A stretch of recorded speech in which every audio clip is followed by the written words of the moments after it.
The beautiful country of Wales is no stranger to tales of the supernatural. Many a lonely ghost is said to wander the craggy cliffs of the Wales coast path. So turn off the lights, pour yourself a Crafty Devil Stout, and listen to some of the great tales of Welsh dread. Llancaich Far is a famous two-door manor that has been placed in the Welsh Historical Registry and is now the host of a living history museum. Believed to have been built around 1536, the house became a major location during various wars in the regions. Political leaders would stay in the manor as they traveled the area, trying to gain support of local lords. The most famous house guest was King Charles I during the English Civil War. Llancaich Far is also considered one of the most powerful paranormal locations in Wales. Years of political intrigue and violent social upheavals has created many dark tales centering around the manor. The most famous ghost is said to be the spirit of Colonel Edward Pritchard, the former owner of the manor, who hosted King Charles I during his visit and whose fortunes rose and fell based on his allegiance to the king during the Civil War. There's also the story of a servant named Maddie, who burned to death in a house fire. She is said to haunt the room that she formerly labored in. Another tale features a little boy who fell to his death from one of the upper floors while playing. His mischievous spirit tugs the clothes and the hair of visitors to his home.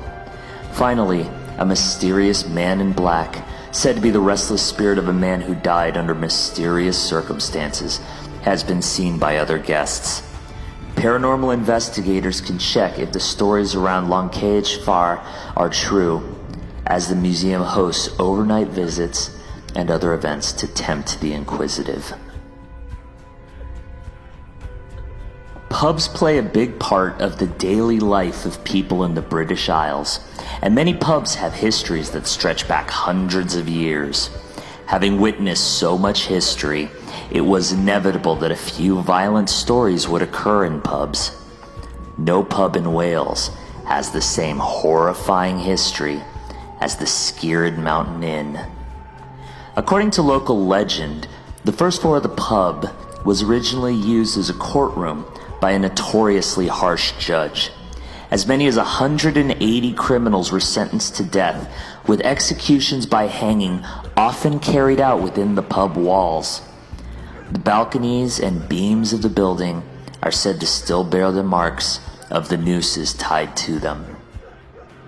As with many places having seen such death, there are many stories of hauntings attached to the Sgurd Mountain Inn. Strange phantoms flit through the building, unearthly sounds echo off the walls, and people sensitive to the paranormal have reported feeling a sense of dread while staying at the Sgurd Inn. The site remains a popular spot for paranormal investigators, and the inn hosts regular seance nights. Death spirits abound in the folklore of the British Isles, and the Welsh version is the Saharith. The creature is most commonly encountered around River Twy in eastern Dyfed, as well as the coast of Glamorganshire. The Saharith is a portent of death and issues a doleful and disagreeable sound 3 times, indicating that a death is about to occur. On the Glamorganshire coast, the Sahariths herald shipwrecks and other sea disasters. They are true spirits of Wales and will sound the death knell for Welsh people who die far from home, especially in foreign wars. The spirit is said to appear as corpse lights dancing in the distance. The Saharith is often linked with the Hag of the Mist, a grotesque hag who appears with unkempt hair and wizened, withered arms, with leathery wings, long black teeth, and pale, corpse-like features. She creeps up to windows of people about to die and whispers their name. Beware that whispery voice and the fingernails scratching at your window, because a great doom is stalking you in the cold Welsh night.